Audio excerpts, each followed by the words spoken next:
Hello friends, today I will explain you the first chapter of Hornbill, the portrait of a lady. So this story is written by Kushwant Singh. In this story, Kushwant Singh is telling about his relation with his grandmother. So इस story में जो author है वो अपने relation बताते हैं अपनी grand mother के साथ और वो अपने चाइल्डहुड भी बताते हैं कि कैसे उन्होंने अपना बचपन स्पेंड करा अपनी दादी के साथ और उनकी दादी का नेचर कैसा था और लास्ट में उनकी दादी की डेथ कैसे हुई।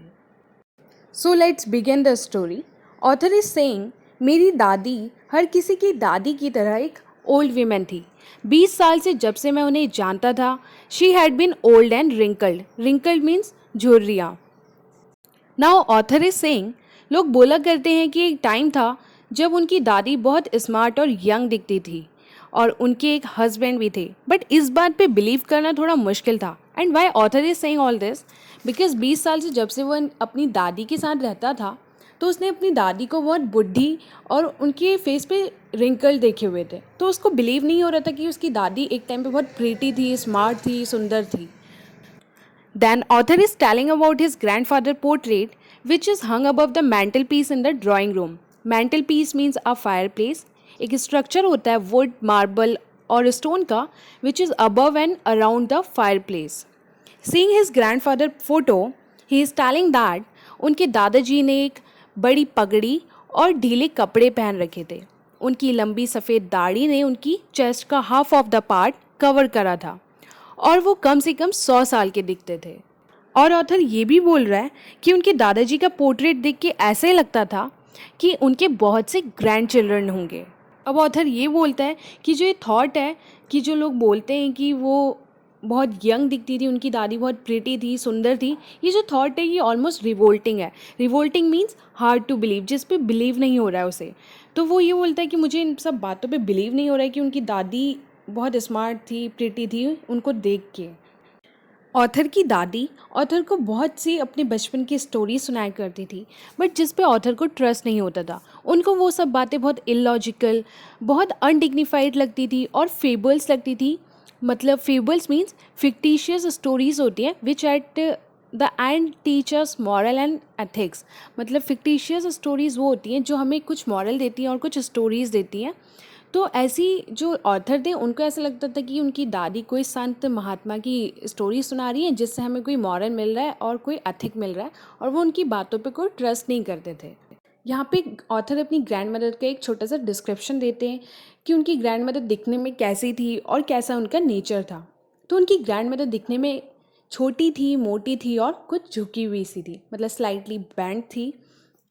और उनके फेस पे एक क्रिस क्रॉस पैटर्न बना हुआ था। क्रिस क्रॉस क्या होता है? एक पैटर्न होता है इंटरसेक्टिंग स्ट्रेट लाइन का। मीन्स जब हमारे फेस पे बहुत सारी झुर्रियाँ पड़ जाती है, रिंकल्स पड़ जाते हैं, तो उसका जो वो लाइंस का पैटर्न बन जाता है क्रिस क्रॉस, हॉरिजॉन्टल और वर्टिकल लाइंस का, वो होता है क्रिस क्रॉस पैटर्न। ओके, सो ऑथर की जो दादी का फेस था वो पूरा क्रिस क्रॉस लाइन से या रिंकल्स की लाइन से भरा हुआ था। क्योंकि ऑथर 20 साल से अपनी दादी को ऐसे ही देख रहे थे तो उनको पूरा यकीन था कि उनकी दादी ऐसी थी। तो 20 साल से अपनी दादी को ऐसा देख के उनको ऐसा लगता था कि उनकी दादी कभी सुंदर नहीं रही होगी, बट वो ये सोचते थे कि शी वॉज ब्यूटीफुल, पर उनको ऐसा लगता था शी वॉज ब्यूटीफुल। अब यहाँ पे प्रीटी और ब्यूटीफुल में डिफरेंस है। प्रीटी आपकी बाहर की खूबसूरती है और ब्यूटीफुल आपकी इनर ब्यूटी है, ठीक है। तो वो बोलते थे कि उनकी दादी बाहर से चाहे ब्यूटीफुल नहीं हो, सुंदर नहीं हो, पर अंदर से शी इज़ ब्यूटीफुल। ओके, तो कुशवंत जी बोलते हैं कि उनकी दादी दिखने में सुंदर नहीं थी पर दिल से बहुत अच्छी थी। फिर ऑथर ये बताते हैं कि जो उनकी दादी माँ है वो सफ़ेद कपड़े पहन के और एक हाथ में माला लेके और एक हाथ अपनी कमर में रख के पूरा दिन घर पे वॉक करती थी। और जिस तरीके से वो वॉक करती थी वो बहुत हॉबल्ड होता था। Hobbled means walk in an awkward में, और थोड़ा झुक के चलती थी in a stoop way. Stoop means body को झुका कर चलना। और उनके सिल्वर लॉक्स मीन्स उनके हेयर, सिल्वर हेयर जो थे वो पूरे फैले रहते थे, स्कैटर्ड रहते थे, क्योंकि वो कॉम नहीं करती थी। और उनका जो कलरलेस और पकड़ फेस था, पकड़ मीन्स कॉन्ट्रैक्टेड मीन्स सिकुड़ा हुआ। तो वो लाइक आपने देखा होगा जो बूढ़े लोग हो जाते हैं उनकी फेस, जब वो बूढ़े हो जाते हैं तो उनके फेस में कोई चबीनेस नहीं रहती है, तो सिकुड़ जाता है, तो कॉन्ट्रैक्टेड हो जाता है, तो दैट इज़ पकड़। और वो लिपसिंग करती थी, मतलब वो प्रेयर गाती थी अपनी रोजरी के साथ, तो जो इनऑडिबल होती थी, सुनाई नहीं देती थी। फिर ऑथर ये बताते हैं कि उनकी दादी माँ बहुत ब्यूटीफुल थी, और वो इसलिए बोलती क्योंकि वो दिल की बहुत अच्छी थी। और फिर वो अपनी दादी माँ को कंपेयर करते हैं इस लाइन से, she was like the winter landscape in the mountain, an expanse of white serenity, breathing peace and contentment. तो यहाँ पे ऑथर ये बताना चाह रहे हैं कि उनकी दादी माँ को देख के बहुत पीस मिलता था, बहुत सेटिस्फैक्शन मिलता था। और वो कंपेयर कर रहे हैं अपनी दादी माँ को like the winter landscape in the mountain. Like आपने देखा होगा विंटर में माउंटेन्स स्नो से पूरे कवर रहते हैं, तो उनको देख के जो शांति मिलती थी, जो सेटिस्फैक्शन मिलता था, वैसे ही उनको अपनी दादी को देख के वो शांति और सेटिस्फैक्शन मिलता था। Now author is going to tell you about his relation with his grand mother. Author और ऑथर की दादी बहुत अच्छे दोस्त थे। ऑथर के पेरेंट्स जब सिटी में रहने चले गए थे, तो वो ऑथर को उनकी दादी के पास छोड़ गए थे, and his grand mother use to wake him up in the morning and get him ready for the school. और जब उनकी दादी उनको बात करवाती थी और कपड़े पहनाती थी, तो वो हर रोज़ एक वंदना गाती थी, इस होप में कि अगर ऑथर उसको डेली सुनेंगे तो उनको वह वंदना याद हो जाएगी। But author use to listen in because he loved her voice and he was not interested to learn it. तो ऑथर को अपनी दादी की वॉइस पसंद थी, इसीलिए वो उनकी वंदना को सुनते थे, otherwise he was not interested to learn it. और ऑथर की दादी उनके लिए एक स्लेट और इंक पॉट और एक रेड पेन सभी को एक बंडल में बांध कर उन्हें पकड़ा देती थी। क्यों पकड़ा दी थी? उनके स्कूल के लिए। और जब वे दोनों स्कूल को जाया करते थे, तो उनकी दादी अपने साथ स्टील चपाती मीन्स बासी रोटी, ले जाया करती थी। किसके लिए? For the village dogs. और ऑथर की दादी हमेशा उनके साथ स्कूल जाया करती थी, because school was attach to the temple. Author के प्रिस्ट उनको अल्फ़ाबेट और मॉर्निंग प्रेयर सिखाते थे, और उस टाइम पे उनकी दादी मंदिर में बैठकर स्क्रिप्चर्स पढ़ती थी। स्क्रिप्चर्स मीन्स धार्मिक पुस्तकें। और जब उन दोनों का काम पूरा हो जाता था तो वो दोनों घर चले जाते थे। और जब वो घर जाते थे तो वहाँ पे उनको विलेज डॉग्स मिलते थे, जिनके लिए वो स्टील चपातियाँ ले जाया करती थी, और उन चपातियों के लिए वो डॉग्स आपस में लड़ते थे और उनका पीछा करते थे। Now author will tell the turning point of their friendship. जब ऑथर के पेरेंट्स कंफर्टेबली सेटल हो गए थे सिटी में, they sent a letter for them. Although author and his grand mother share the same room, but अब उनकी दादी उनके साथ स्कूल तक नहीं जाती थी। और क्यों नहीं जाती थी? क्योंकि ऑथर का स्कूल चेंज हो गया था, अब वो इंग्लिश स्कूल में जाते थे और मोटर बस से जाते थे। अब ऑथर ये बताते हैं कि जैसे ही दिन रोल्ड होते रहे, मीन्स पास्ट अवे, वे दोनों एक दूसरे से बहुत कम मिल पाते थे, and only for some time his grand mother continue to get him ready for the school. और जब ऑथर स्कूल से लौटते थे तो उनकी दादी उनसे पूछा करती थी कि उनके टीचर ने उन्हें क्या पढ़ाया, जैसे हमारे घर वाले हमसे पूछते हैं, लाइक दैट ओनली। और वे अपनी दादी को बताते थे तो उनकी दादी थोड़ा खुश हो जाती थी। Author is saying his grand mother can not help him in his lesson. मतलब कि उनकी दादी उनके सब्जेक्ट में उनको हेल्प तो नहीं कर सकती थी, पर वो इन सब सब्जेक्ट में बिलीव भी नहीं करती थी जो उन्हें स्कूल में पढ़ाए जाते थे। और उनकी दादी बहुत परेशान रहती थी कि स्कूल में गॉड एंड स्क्रिप्चर मीन्स धार्मिक और ईश्वर के बारे में नहीं पढ़ाया जा रहा है, और इन सब के बारे में सोच के वो बहुत परेशान होती थी। And one day when Arthur told his grandmother about the music lesson taught him in school, and she was against to it. And after that, she talked to him very rarely. उनकी जो दादी थी वो थोड़ी पुरानी type की थी, वो धार्मिक चीज़ों में बिलीव करती थी, तो वो इन सब चीज़ों की बहुत अगेंस्ट थी। और जब ऑथर ने उनको अपने म्यूज़िक लेसन के बारे में बताया तो उन्होंने कुछ बोला नहीं, मतलब उनकी साइलेंस से पता चल गया था कि वो उस चीज़ के अगेंस्ट है। एंड उसके बाद से उनने बहुत उनसे बात करना बहुत कम कर दिया था ऑथर से। और ऑथर जब अपनी स्टडीज़ के लिए यूनिवर्सिटी चले गए थे, he was given his own room, तो उनके बीच में जो कॉमन लिंक ऑफ फ्रेंडशिप था वो भी ख़त्म हो गया था। And his grand mother accepted her seclusion with resignation.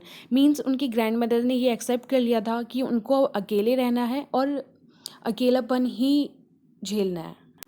and his grandmother rarely left her spinning wheel to talk to anyone, and from sunrise to sunset she spun the wheel. And then author tells that the favorite pastime of my grandmother was that she used to sit in veranda and feed the sparrow. और वो time उनका इतना best time हुआ करता था, वो half an hour इतने best होते थे कि उस टाइम पे वो अपनी सारी प्रॉब्लम्स भूल जाती थी और जस्ट इन्जॉय करती थी उस मोमेंट को।